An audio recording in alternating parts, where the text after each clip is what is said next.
প্রিয় মা, আপনি কি জানেন আপনার করা আজকের ছোট্ট একটা ভুলই কিন্তু আপনার অনাগত শিশুর ভবিষ্যতের ওপর বড় ধরনের প্রভাব ফেলতে পারে?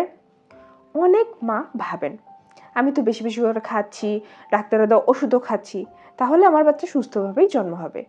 কিন্তু না, সত্যি কথা হলো, গর্ভাবস্থার সময় প্রতিদিনের কিছু ছোট ছোট অভ্যাস ঠিক করে দিতে পারে আপনার বাচ্চা কতটা সুস্থভাবে এই পৃথিবীতে আসবে।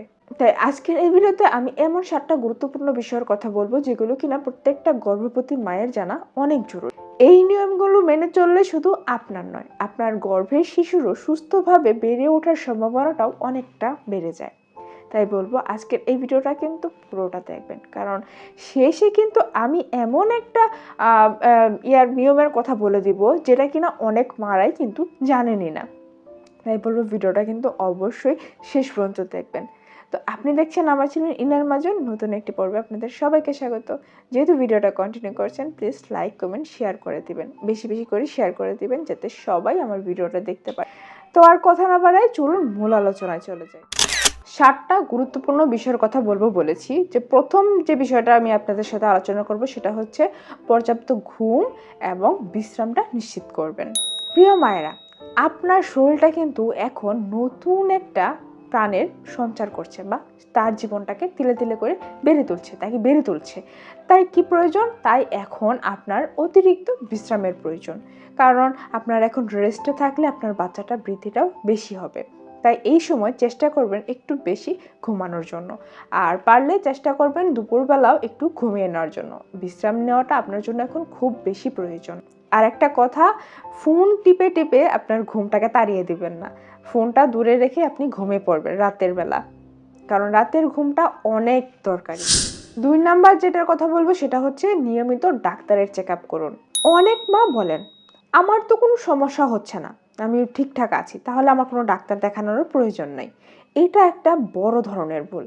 আপনি যদি নিয়মিত ডাক্তার দেখান, চেক আপ করান, তাহলে কিন্তু আপনি আপনার শরীর সম্পর্কে জানতে পারবেন, আপনার ওজন সম্পর্কে জানতে পারবেন, শিশুর বৃদ্ধি সম্পর্কে জানতে পারবেন। এছাড়া আপনার রক্ত কেমন রয়েছে, মানে হিমোগ্লোবিন টেস্টটা করলে আপনি সেটাও জানতে পারবেন। এছাড়া রক্তের শর্করার মাত্রা কেমন রয়েছে, আরবিএস টেস্টটা করলে আপনি কিন্তু সেটা জানতে পারবেন। এছাড়া আপনার প্রেশারটাও কিন্তু জানা যাবে। এই কয়েকটা জিনিস জানা কিন্তু খুব দরকারি, কারণ এইসব বিষয় যদি সময় মতো জানা যায় তাহলে কিন্তু প্রয়োজনে দ্রুত চিকিৎসাও নেওয়া যায়।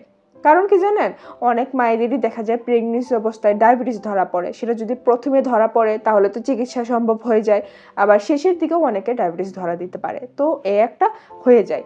এছাড়া অনেক মায়েদেরই কিন্তু কি থাকে জানি, যে খিঁচুনি থাকে, তো ওইটাও কিন্তু জানা যায় এই টেস্টের মাধ্যমেই। এছাড়া রক্ত শূন্যতা কেমন রয়েছে, মানে হিমোগ্লোবিনটা ঠিকঠাক আছে কি না, সেটাও কিন্তু জানা যায় টেস্টের মাধ্যমে। যদি আপনার রক্ত কম থাকে তখন ডাক্তার আপনাকে কোনো মেডিসিন দিবে রক্তটা ঠিকমতো বাড়ার জন্য। আর শেষের দিকে যদি আপনার রক্তটা 10-এর নিচে চলে আসে তখন তো আপনার অনেক আপনি সমস্যায় পড়ে যেতে পারেন। তাই বলবো ডাক্তার যে আপনাকে চেক আপ করবে, যে ওষুধ পরীক্ষাগুলো দিবে, সেগুলো কিন্তু করবেন। অন্তত প্রেগনেন্সির শুরুর দিকে একবার করবেন আর শেষের দিকে একবার করবেন, তাহলেই হবে।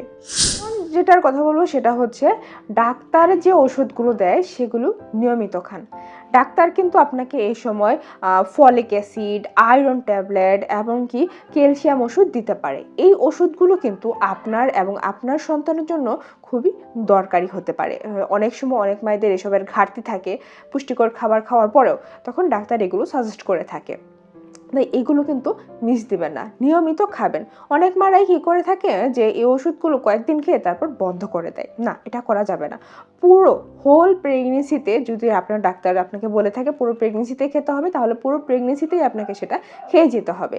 আর একটা কথা, নিজের ইচ্ছা মতো ওষুধ বন্ধ করবেন না তো ঠিক আছে, এছাড়া অন্যের দেখাদেখি কোনো ওষুধটাও সেটা নিজে নিজে খেতে যাবেন না। ধরেন একজন আপুর একটা ওষুধ তার জন্য সেটা ভালো, কিন্তু আপনার জন্য সেটা ভালো নাও হতে পারে। তাই ডাক্তার আপনাকে যেটা বলে দিবে আপনি শুধুমাত্র সেটাই খাবেন। 5 নম্বর যে বিষয়টার কথা বলবো সেটা হচ্ছে পর্যাপ্ত পানি পান করুন। দেখেন, এই গর্ভাবস্থার সময় পানি শূন্যতা যদি আপনার দেখা দেয় শরীরে, তাহলে কিন্তু আপনি বিভিন্ন প্রকারের সমস্যায় পড়ে যেতে পারেন। ইউরিন ইনফেকশন থেকে শুরু করে শরীর দুর্বলতা প্লাস আরও অনেক সমস্যায় আপনি ভুগতে পারেন। তাই চেষ্টা করবেন পর্যাপ্ত পরিমাণে পানি খাওয়ার জন্য। চাইলে আপনি ডাবের পানি খেতে পারেন, কোনো লেবুর শরবত খেতে পারেন। এছাড়া বিভিন্ন যে ফল আছে, তাজা ফল আছে, সেই তাজা ফলের জুস করে খেতে পারেন। আর বিশেষ করে গরমের দিন সেহেতু আপনাকে কিন্তু পানিটা খেতে হবে, পানির উপরে কিছু নাই। এইসব করলে কি হবে, আপনার শরীরটা সতেজ থাকবে, আপনার শরীরটা এত দুর্বল হবে না, নিস্তেজ হয়ে যাবে না। 6 নম্বর যে বিষয়টার কথা বলবো সেটা হচ্ছে মানসিকভাবে ভালো থাকার চেষ্টা করুন। অনেক মারাই রয়েছেন যারা কিনা অকারণে দুশ্চিন্তা করেন। আরে বোন, একটা কথা মনে রাখবেন, অকারণে দুশ্চিন্তা কিন্তু আপনার জন্য এখন মোটেও ভালো না। মানসিক শান্তিটা এখন আপনার জন্য খুবই গুরুত্বপূর্ণ। তাই এই সময় আপনার পরিবারের সাথে সুন্দর সময় কাটান, গল্পের বই পড়ুন, কোরআন তেলাওয়াত করুন, তারপরে নামাজ পড়ুন, দোয়া করুন। এছাড়া ইতিবাচক যে কাজগুলো রয়েছে বা যে কাজগুলো করলে আপনার মন ভালো থাকে সেই কাজগুলো করুন। কারণ খুশি থাকলে কিন্তু গর্ভাবস্থার সময়টাও কিন্তু অনেক সহজ হয়ে যায়।